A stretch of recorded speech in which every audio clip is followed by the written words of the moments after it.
When I first set out the task to make $100,000 only playing poker, it seemed like only a dream. But after today, that all changes. After what could only be described as a miracle, I finally find my way to the table. The reason I say that is because I've been deathly sick the last few days, but luckily we've had a chance to recuperate. I just want to give a massive thank you to the entire family of Poker Org. If it wasn't for them, I wouldn't have a chance to come out here and compete. I just want to say thank you. All that to be said, we have some poker to get into, and this first hand is one that's going to set the tone off just right. My starting stack is 40,000, as that's what you get when you first buy in, and I'm joining the tournament just a tad bit late. I've had a long day, and as I've mentioned, I'm just trying to get my wits about me. Didn't want to rush into it, and I knew I couldn't play the entire 12-hour day. I need to come a little late to reserve a little bit of gas, whatever that's left in it. We need some gas in the tank. In this first hand, we look down at 8-9 of diamonds. I'm in the cutoff, and I make it 1,800 chips at the 800-400 level. The button 3 bets to 4,500. He seems like a pretty straight up player. Older gentleman. I'd assume he's been going to do this with mostly value hands, but I just got to the table. I have no other reads. The small blind cold calls, which is kind of a disaster, but we pretty quickly find out why that even happened. And with this price, we're going to definitely peel one off. The flop comes out about as good as it's ever going to get. We flop an open-ended straight plus flush draw and 2 overs. Yeah, there's just not a version of the story where I fold. And, you know, we're going to be tested immediately because a small blind just donk jammed 16,500 chips. Yeah, didn't think my day would be coming this close to a close this early on, but here I am trying to figure out what the hell to do, what the perfect play is. And to be honest, it's just not that rocket science. I feel like getting the opponent behind me out of the hand's a good idea. If he happens to have a hand like maybe pocket 10s or pocket 9s, something weird like that, there's a chance he's going to fold. And outside of that, I just don't think he's going to fold anything stronger. But like I said, I have 9 high. Getting him to fold is the best case scenario. And it doesn't matter what he shows me, I'm going to be doing well against his entire range for the most part. I go ahead and rejam for 35,500. And then the button snap calls. Yeah, it's not very good. And it's even worse when the small blind shows a better flush draw for the Jack 7 of diamonds. And even worse than that, the button shows a flush draw that covers all of us with the Ace King of diamonds. Wow. Yeah, we're dead to what feels like just a 7. Kind of disappointing. Heart's broken. $1,200 absolutely down the drain before I can even get myself going. And then the turn's a 9 of hearts. What the...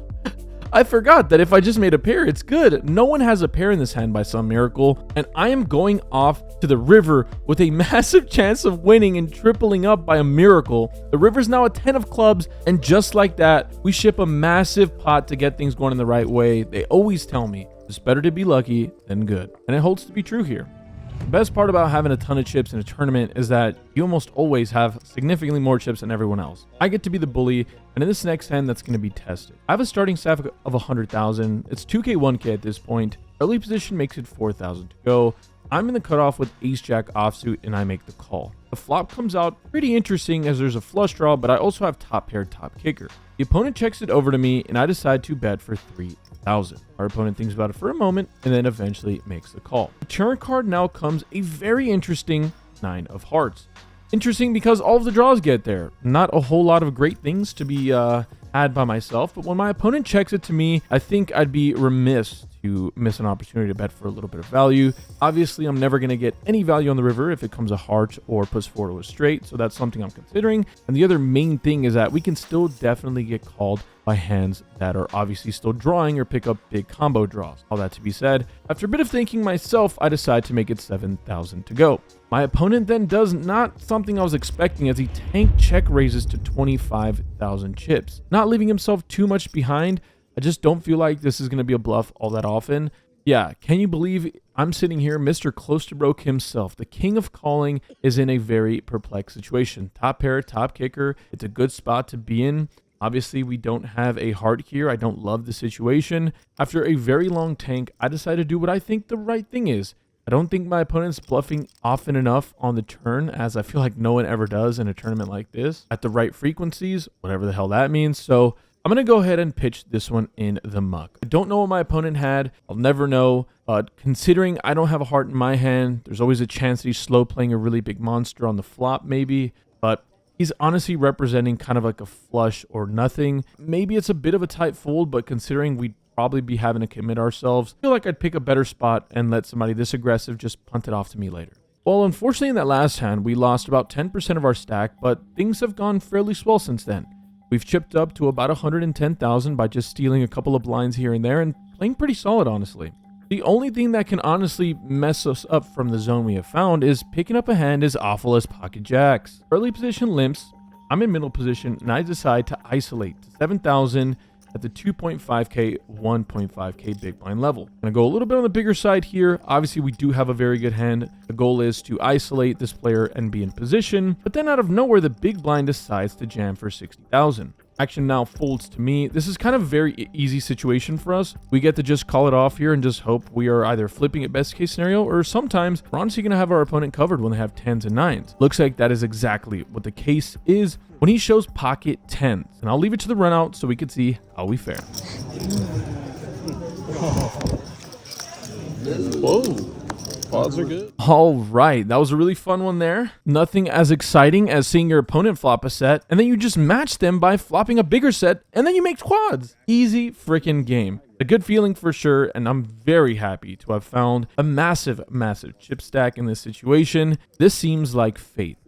Look, I know there's a lot of hyperbole when we talk about YouTube videos or things that happen in them, but this hand, by far and away, is one of the weirdest hands I've ever played in my life. At the very least, top 10 for sure.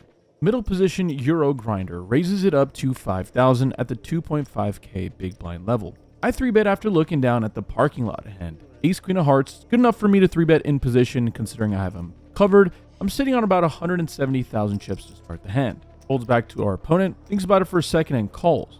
The flop is about as good as I can ever hope for. Queen 9-9. We flop ourselves top pair in a backdoor flush draw. When the opponent checks to me, I decide to do something very European myself, and I down bet. I make it 4,500 to go. I realize that this is a very tiny bet, but this is a very dry board texture. I realize that sometimes I can go bigger and that might be better if I'm bluffing or whatever they say, but in this specific spot, I just have my opponent pegged on kind of a very weak hand, and I want him to float me with maybe like King Jack, King 10, Ace 5, those kind of weird random holdings that I have drawing nearly stone dead. All that to be said, my opponent doesn't do any of the following. He decides to raise it up to 15,000. That's kind of interesting, right? Now I'm in a bit of a situation.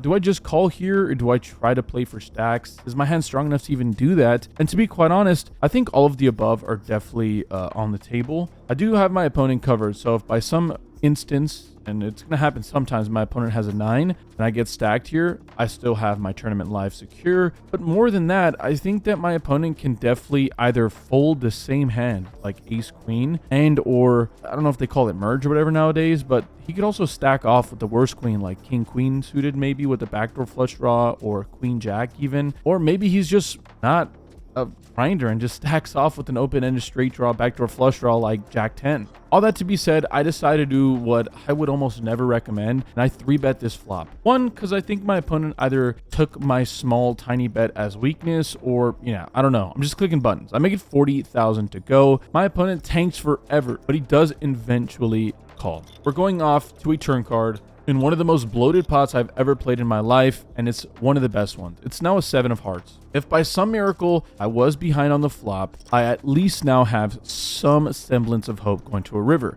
I can either hit a queen or hit a heart to make the best hand more often than not. But when my opponent checks to me, I'm once again sitting in a position as to, do I jam here for value? Is jamming here overplaying my hand and now I'm almost bluffing? These are all fair questions.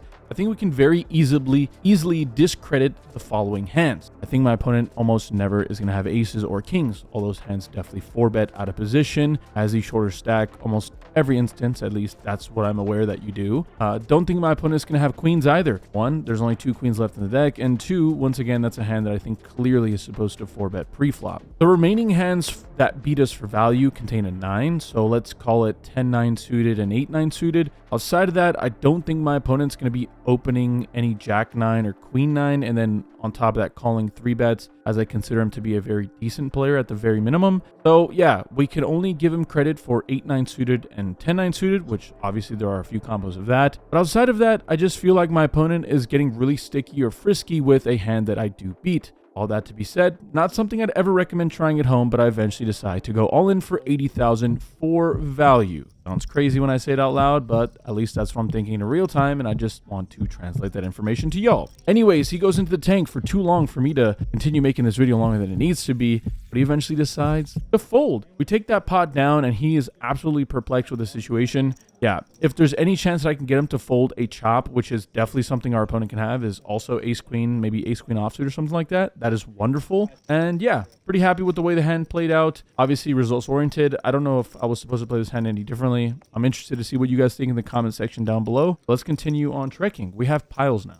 There is literally no better feeling in poker than running really good and your card distribution being so good you almost feel guilty. Well, in this following hand, some more crazy action is had when under the gun makes it 6,500 to go. Middle position calls, and this is where the problem starts. I thought the middle position player was the initial raiser. I didn't see that under the gun player who raised initially, obviously. I'm on the button with pocket Kirons, pocket kings, and I 3-bet to a tiny sizing of 16,000. You know, it's decent if I'm only playing against that middle position player, but when there's another player in the hand, it's an absolute disaster. It's significantly too small. But luckily, we get bailed out as that opponent ends up 4-betting under the gun to 40,000. Obviously a surprise. I thought he might have been cold 4-betting, but he was actually just, 4-betting warmly, if that's what the cool kids call it. Anyways, the middle position gets out of the way. Action back over to me. He's playing about 90,000 effective. I'm not in the business of folding kings pre-flop, especially when luckily it's only for about 35% of my stack. We can still lose this and have a ton behind, which is a good feeling. So we end up flicking in the all-in for 90,000 effective. Our opponent calls pretty quickly, and just like that, we have another 200,000 chip pot late in day one, and our opponent is dominatrix. He's got pocket queens. We are going to be doubling up here, or I guess winning this 200k pot very, very often. Our opponent is looking for a chance, for a hope, and let's see if we can close him out. The flop is absolutely clean, and the turn down of clubs changes nothing. Our opponent is dead to 2 outs and 2 outs only. Oh, that is a brutal river card. Holy moly. That was painful for sure. The only saving grace is that, as we mentioned, it is not actually that large of a portion of my stack. I don't want to let this one poor thing in the day ruin what's been honestly an outstanding day of poker for myself. So hopefully the break comes soon because I'm going to need it. That was brutal. Well, luckily for me, I was in fact able to make it to that break, and I did in fact blast it off. But over on Club GG, where you guys can find me playing very often, as we said, I was able to get all that bad energy out. I blasted it all off on there to get my mind back on square away, the only task that matters, and that is winning this tournament. This next hand follows where the action checks to me, or folds to me in middle position. I look down at the old ace-10 offsuit. Not a great hand, but with many chips in front of me and very little in front of my opponents, I decide to be the chip stack bully. I raise it up here to a very formidable size of 9,000 chips. Only the big blind makes the call, and the flop comes out jack 6-3, leaving me kind of in no man's land. I do have a backdoor flush draw, and for that reason, when the opponent checks to me, I'm going to down bet, but like I said, want to keep the aggression in the hand. If any club comes, I'll represent it if need be. If not, we can figure it out when we get there.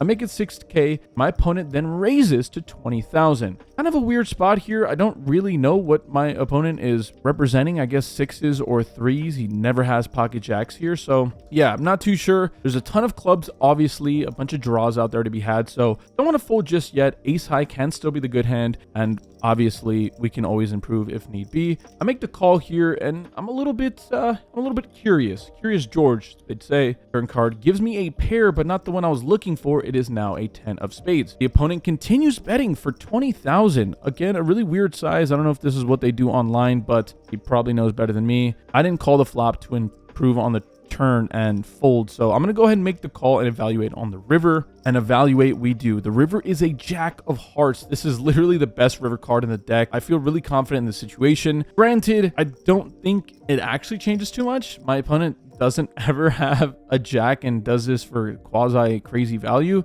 He's kind of only representing 6s, 3s, and busted flush draws, I guess. But just in case he was getting super thin value with maybe like a king jack or maybe a really slow played ace jack, I guess, from the big blind, I just don't think this is a good river to be bluffing on. But, he makes it 60,000 for a massive jam here. I don't think about it for very long. I end up making the call instantly. like slam dunk in my boy's face. I was not playing any games. It didn't matter how sick I was. I was ready to 360 no scope dunk on this man's forehead. I beat him into the pot with only my pair of tens, and he takes like a pretty good sport. He's pretty perplexed. I show my hand and it is in fact good. Not good from him, as he's going to lose this pot as he shows down a very interesting hand. 8-7 of hearts. I don't know how the hell we raised that flop with that hand, but anyways, we'll take it. I will be the catcher of punts for the day if I need be. Let's go. The day is winding down, and what started off as an absolute miracle, picking up the 9 on the turn on the very first hand of the day, has turned into an unbelievable stack that I can't even believe is sitting in front of me now. I feel really good, I feel really positive, and more importantly, I feel like I actually played halfway decent poker today. 3-betting in spots that you guys didn't see where we just stole some chips, and obviously raising, taking in others. I feel like my table presence has been very solid, and I can't really say that about myself too often, so things are looking up. This next hand, we look down at pocket 10s, a raise to 9k, and then the cutoff jams for 50,000 chips. Obviously, with the action folded over to me, and this not being very many big blinds, I decide to make the call. He shows 8-9 of clubs, and we are off to the races. The flop gives him some hope, as it is 8 high. When the turn card comes out a 6, he is drawing dead to only 2 outs, being one of the 8s. We were brutalized in this exact spot earlier, but luckily for us, it is not going to be their day today. Just like that, we end up falling